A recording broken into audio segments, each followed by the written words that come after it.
governo convida o EMOA a implementar mecanismos de identificação de cursos com saídas profissionais. Fundo da Conservação Rodoviária apela a respeito às normas de condução na Avenida José Carlos Schwartz. Acompanhe o desenvolvimento destas e demais informações já. Boa noite. Começou esta sexta-feira em Bissau os trabalhos da 13ª Conferência dos Ministros responsáveis pelo emprego e formação profissional a nível dos Estados-membros da UEMOA, mais tarde. O referido encontro visa definir projetos e estratégias que irão dinamizar os setores em causa.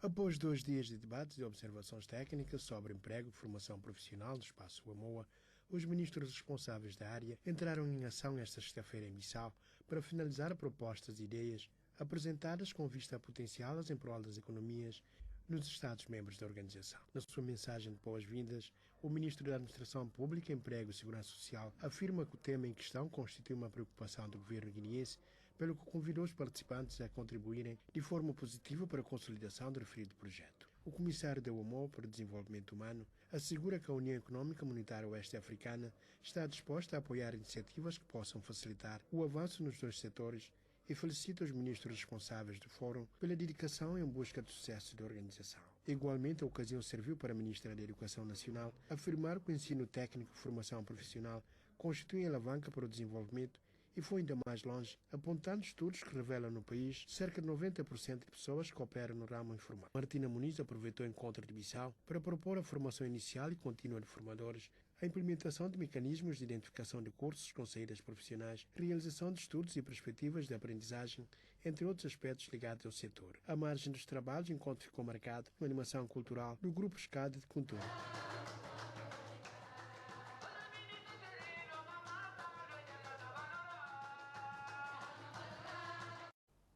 A Direção Regional de Saúde do Setor Autónomo de Bissau procedeu na quinta-feira à distribuição de batas para as 11 áreas sanitárias da capital. São, no total, 354 equipamentos de proteção individual que a Direção-Geral da Saúde do Setor Autónomo de Bissau adquiriu do Ministério da Saúde Pública através da Organização Mundial da Saúde, distribuídas a 11 áreas sanitárias de Bissau. Tony Lutuca afirma que, para além de gerar confiança ao paciente, o uso de bata visa proteger a saúde dos técnicos e não colocar a vida dos pacientes e da sociedade em risco, uma vez que o vestuário é visto como símbolo de respeito e está diretamente ligado à ideia de higiene e limpeza aos ambientes clínico e hospitalar. Este especialista em saúde pública considera de lamentável a situação atual em que se encontram os centros de saúde do país, sobretudo o da Direção Regional de Saúde de Bissau. Entretanto, os responsáveis dos centros de saúde de bairros da Ajuda e de Belém destacam a importância das uniformes e prometem fazer bom uso das mesmas, de sublinhar que o uso de bata representa um cartão de visita e meio de comunicação para os utentes e técnicos de saúde. Michel Té, o guineense que conseguiu nota máxima na sua tese de mestrado em Portugal, disse que o sucesso alcançado provém de coragem, muita persistência e também dos seus orientadores. Quando chegou a Portugal, disse ter baixado 2 classes para poder acompanhar o nível de aprendizagem. No enxerto do académico encontrei Michel Té, convidado do programa, para falar de sua trajetória, do seu percurso académico. Muito falado nas redes sociais pela sua proeza, e quando chegou ao seu país de origem, 15 anos depois de estudos em Portugal, Michel explicou como foi aqui em Bissau, em Bandim, onde frequentou os estudos primários com o professor Paulo, São José de Kuntum com o professor Manuel e liceu no Agostinho Neto com os professores Ipi, Ezequiel K, Pinto, entre outros. Um dos professores marcantes pela caligrafia chama-se Zé, que infelizmente faleceu. Em Lisboa, teve que baixar de classe 2 anos para ter mais treinamento, porque a língua portuguesa que ouvia-se lá é como se fosse mandarim. À medida que eu vou andando, vai surgindo a necessidade de escolher, vou escolher. Uns eu escolhi aqui, outros vou escolher lá. Ou seja, eu escolhi estudar normalmente até chegar ao liceu aqui. E ao chegar ao liceu, ter que ir para lá, tinha que fazer um percurso normal de novo. Então, a primeira opção foi descer, para depois subir. Eu deixei, até as pessoas não queriam, porque já tinham uma idade considerada, não podia estar com os minutos, e que não valia a pena. Foi discussão, a minha mãe quase queria ceder, eu disse que não. E só mais tarde foi ao Encontro da Arquitetura em 2014. Eu não sabia o que era arquitetura. Se me disser arquiteto, eu digo aquele que faz a casa. É aquele que faz a casa.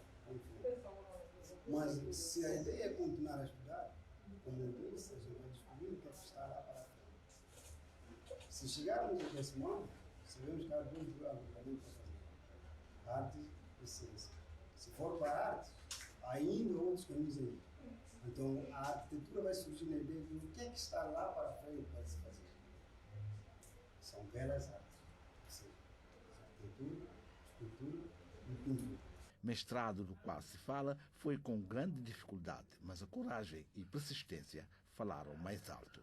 Foi com grande dificuldade. E essas dificuldades vão permitir produzir mais, digamos assim, no campo poético, para poder testemunhar essas passagens, essas lutas nossas em distância. Né? E quem vence diz sempre que é bom. Né?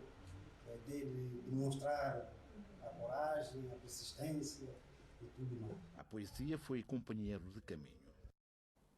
Em nenhuma ocasião da entrevista aceitou sentar-se de ter conseguido 20 valores na tese de mestrado da arquitetura. Sobre a sua defesa, explicou que colocou em diálogo um velho e uma criança. Michel Té recusa ostentar-se com 20 valores obtidos e argumenta. E essas coisas deve-se começar sempre pelos bons mestres que nós nos encontramos no meio da caminhada. Eu me gabo bastante disso. Eu pude escolher as pessoas que me ajudaram muito.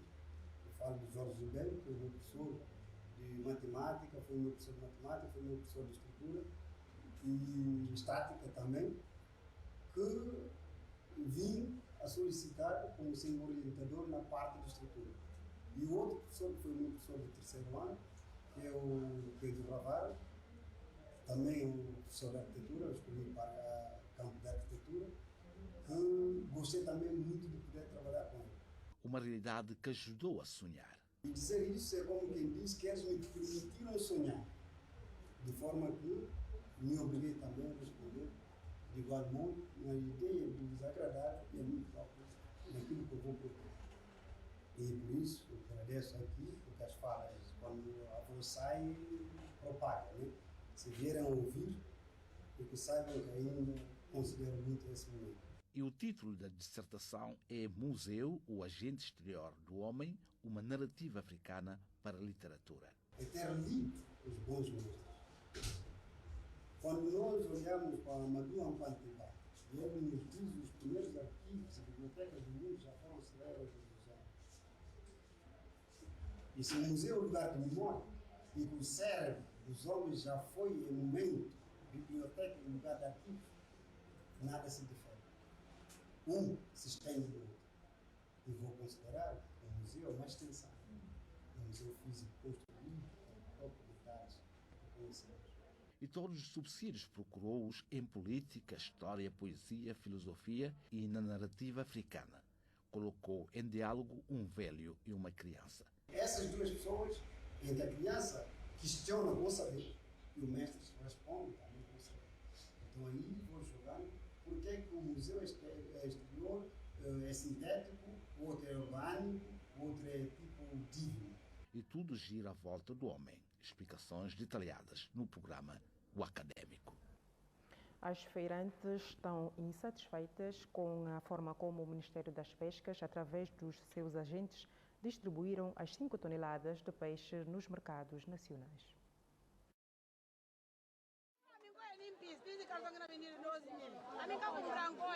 São vozes das mulheres no mercado manifestando a insatisfação com a distribuição de peixe nas diferentes feiras do país, realizada pelos agentes do Ministério das Pescas. As mulheres criticam o critério de venda e o preço aplicado pelos agentes, explicando que, ao contrário das orientações do Ministério de que ouviram a dizer, as caixas de peixes foram vendidas no valor de 15 mil ou até mais pelos próprios agentes da venda. Igualmente informaram que certas pessoas adquiriram mais de 6 ou 7 caixas de peixe, enquanto outras ficavam à espera de pelo menos uma caixa. De recordar que o governo, através do Ministério das Pescas, começou na semana passada a distribuição de 5 toneladas de peixe às mulheres dos mercados da capital, no valor máximo de 12.000 francos chefiais por cada caixa. A iniciativa consiste em facilitar às vendedeiras a adquirir e vender no valor acessível os pescados. Apesar das críticas, as feirantes reconhecem o esforço do governo em querer abastecer o mercado com peixe no preço mais acessível e o aconselharam a ser mais rigoroso na próxima distribuição. Os cidadãos da capital Bissau estão preocupados com a interdição do passeio da Avenida João Bernardo Vieira, sobretudo nas zonas de acesso à chapa de Bissau ao mercado de Bandim por parte dos vendedores ambulantes.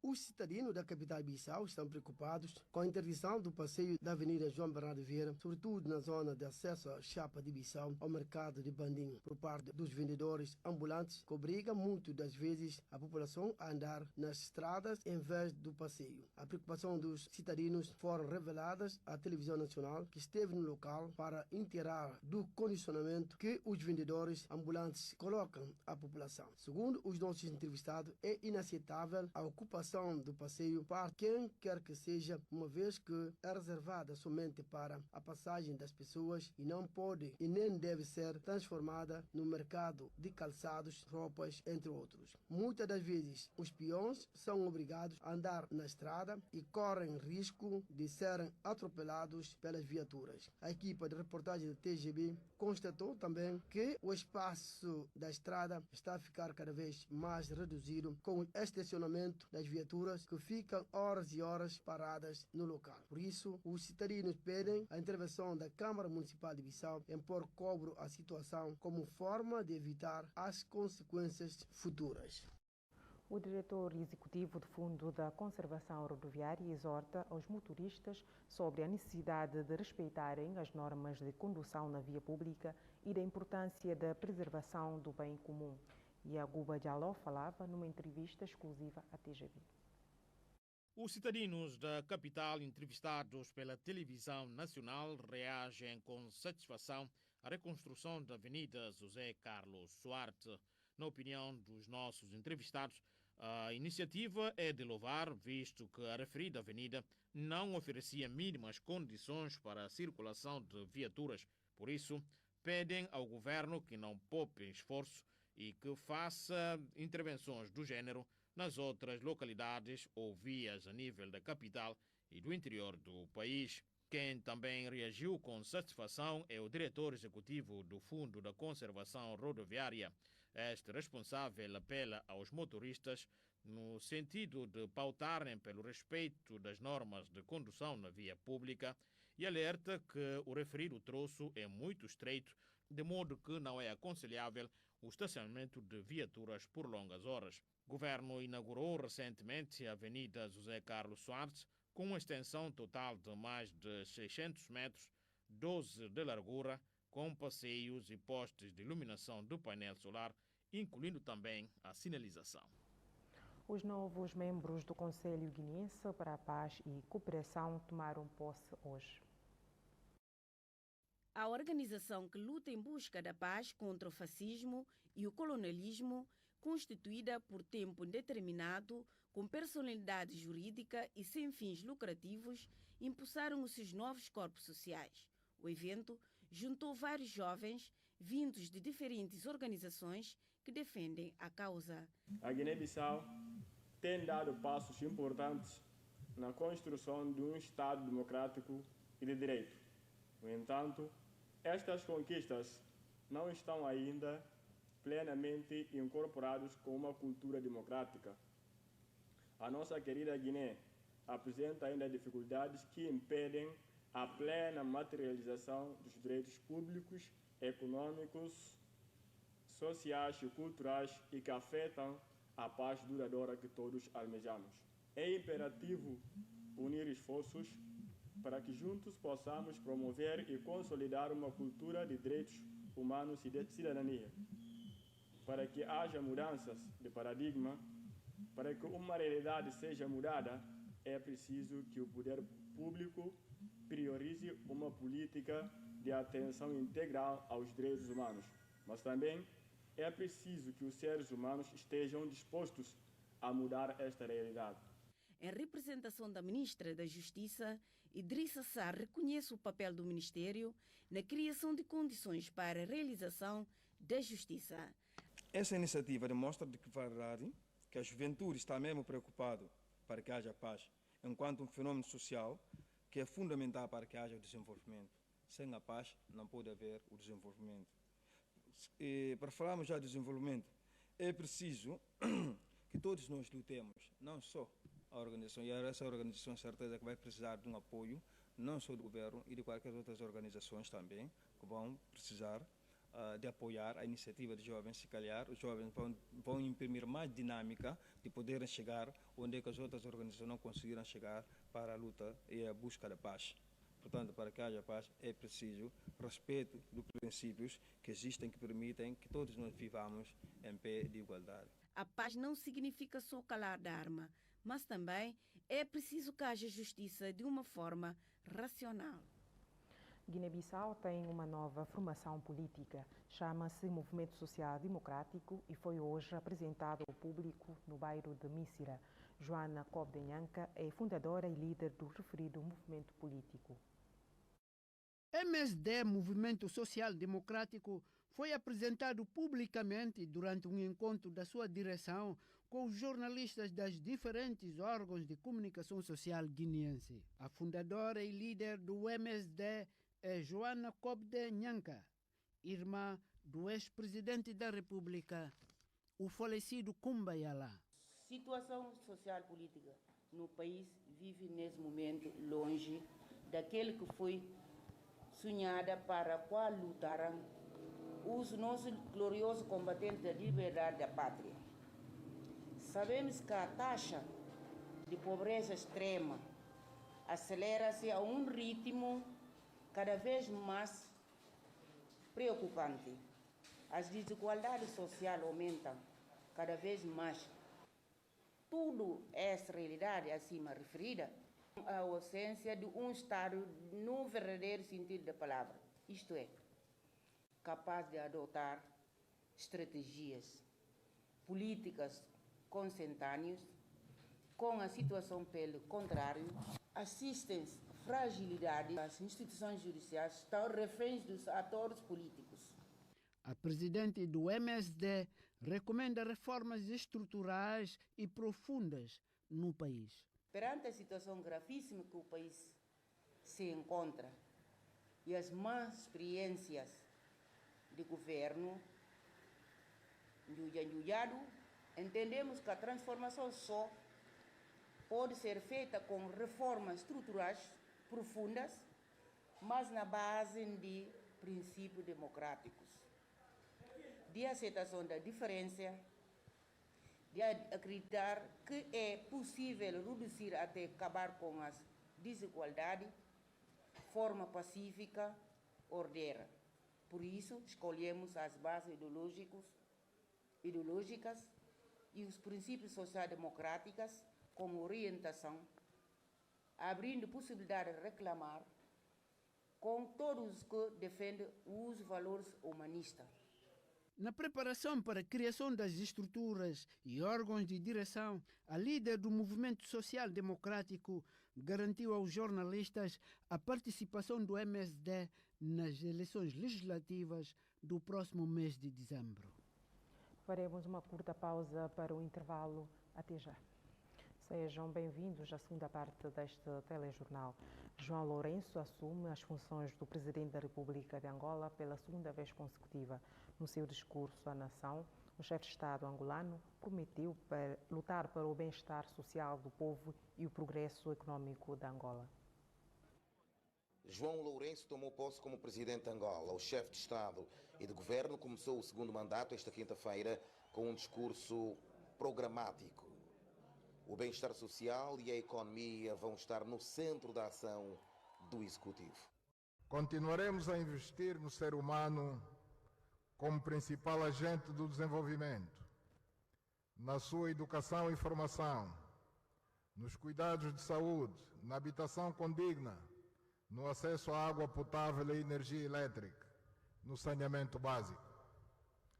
Continuaremos a trabalhar em políticas e boas práticas para incentivar e promover o setor privado da economia, para aumentar a oferta de bens e serviços de produção nacional, aumentar as exportações e criar cada vez mais postos de trabalho para os angolanos, mas sobretudo para os mais jovens. Na frente externa, João Lourenço recordou que o direito internacional deve primar sobre a ação militar e lançou um apelo à Rússia. A República de Angola tem sempre defendido a importância do recurso ao diálogo e à resolução pacífica dos conflitos, primando pelo respeito inequívoco do direito internacional. Nesta conformidade, e tendo em conta a necessidade de se evitar o escalar do conflito, consideramos importante que as autoridades russas tomem a iniciativa de pôr fim ao conflito, criando assim um melhor ambiente para se negociar uma nova arquitetura de paz para a Europa e abrir o caminho para a tão almejada e necessária reforma do Conselho de Segurança das Nações Unidas. A cerimónia ficou marcada pela ausência dos dirigentes do maior partido da oposição, a UNITA, que continua a contestar a vitória do MPLA, mas vai assumir o combate político na Assembleia Nacional. Os restantes partidos da oposição não faltaram à chamada. Não vamos presenciar um ato, é um cumprimento de dever cívico. Nós estamos aqui para presenciar. Nós queremos, como anda a dizer, que o que nós queremos é a paz. E a paz, tudo tem que ser tratado com calma. Não há confusão, não há violência. Queremos a paz. É por isso que viemos aqui para manifestar que nós apoiamos efetivamente uma situação de paz. A UNITA pretende continuar o debate político a nível das ruas ou por outros mecanismos democraticamente aceitáveis. Marcou para o próximo dia 24 deste mês uma manifestação pacífica a nível nacional. O governo do Berlim assume a gestão das refinarias russas do petróleo a operar em Alemanha. A decisão em causa lê-se num comunicado emitido pelo Ministério da Economia da Alemanha.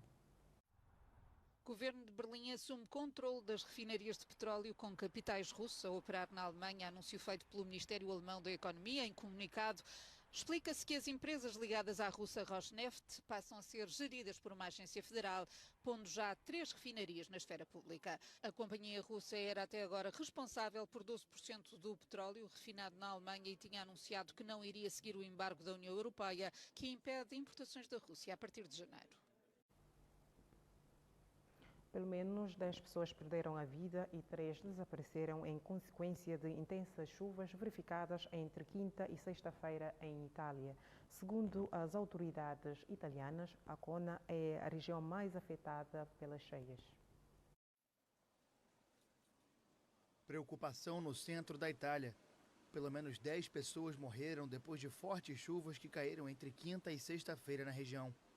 3 pessoas foram declaradas desaparecidas, entre elas um menino de 6 anos que estava com a mãe em um veículo. A mulher foi resgatada, mas a força da água levou a criança, de acordo com a agência AGI. A região mais afetada é a província de Ancona, seguida pela vizinha Úmbria. Em Ancona, muitas áreas ficaram sem energia elétrica e sem linhas telefônicas.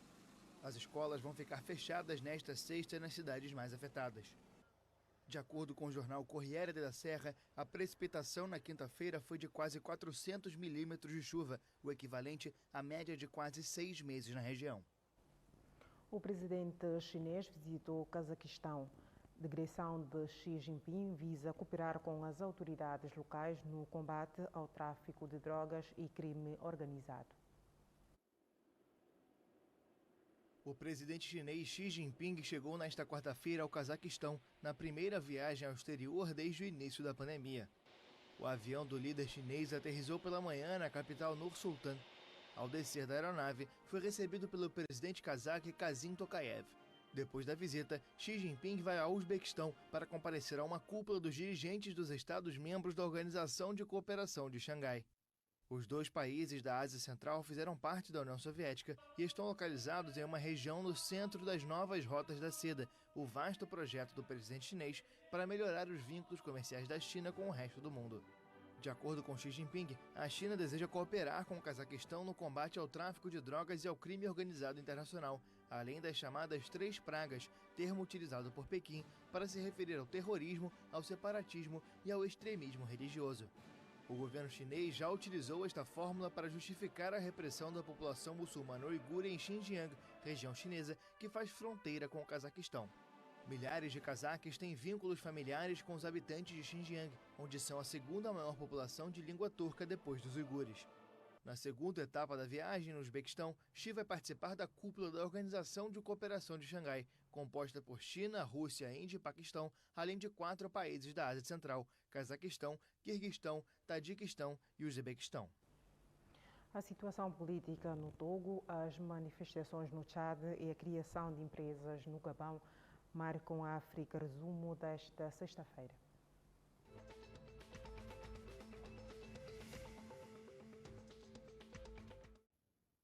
Au Tchad, le Conseil national de la jeunesse CNJT. No Tchad, o Conselho Nacional da Juventude CNJT apela aos jovens de se absterem de atos de vandalismo sobre os bens públicos e de privilegiar as vias de expressões pacíficas de opiniões tendendo à consolidação da paz e à construção da nação. Esta exortação do CNJT fez o seguimento a manifestações contra a política francesa no Tchad e desde o mês passado de 2022.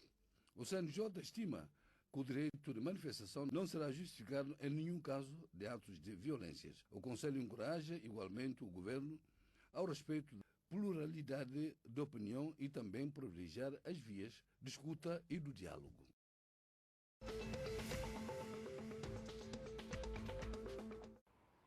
Au Gabon, l'Agence nationale de promotion. O Gabon, a Agência de Promoção de Investimentos ANPI, anunciou neste mês ter criado mais de 10 mil empresas em 18 meses no guichê numérico de investimentos GLI. Segundo as autoridades de Gabon, essa subida registrada na criação das empresas foi graças ao GNI. Isso demonstra que a estrutura aumentou e o desafio da desmaterialização do processo de criação de empresas no recurso desses últimos anos. Lançado em 2020, a GNI é uma plataforma do governo e de serviços que permite o empreendedor e o governo de criarem uma empresa em linha.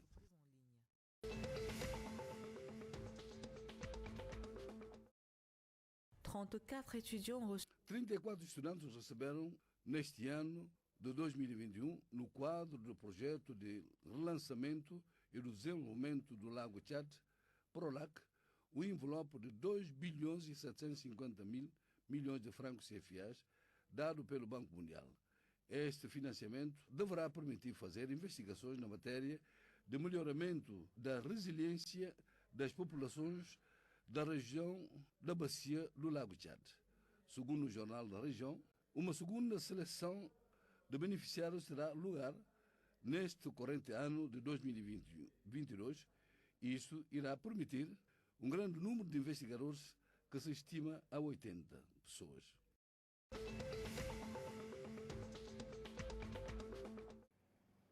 Au Congo, le ministre de la... No Congo, o ministro da Saúde e da População anunciou no passado mês a afetação de 320 médicos formados em Cuba na Faculdade de Ciências da Universidade Marianguabe e noutros países estrangeiros, nos hospitais do Congo, depois de 14 meses de estágios e de consolidação de competências. Segundo o governo, os postos de afetação destes jovens médicos estão nos seguintes moldes: 30 médicos nos departamentos de Cuvete, 86 em Pointe-Noire, 91 em Brazzaville e 23 em Niari, assim como 15 médicos no Platô e 15 outros em Likwala. Com 720 médicos, o Congo dispõe de um médico para 8 mil habitantes. O objetivo do governo é de atingir o rácio de um médico para 100 mil habitantes.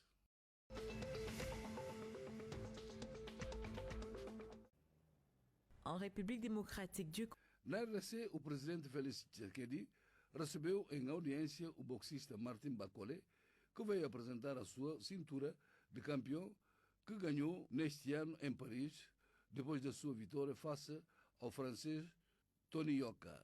Com 19 combates no qual 18 vitórias e uma derrota, Martin Bacolé quer se engajar para contribuir no boxe na República Democrática do Congo.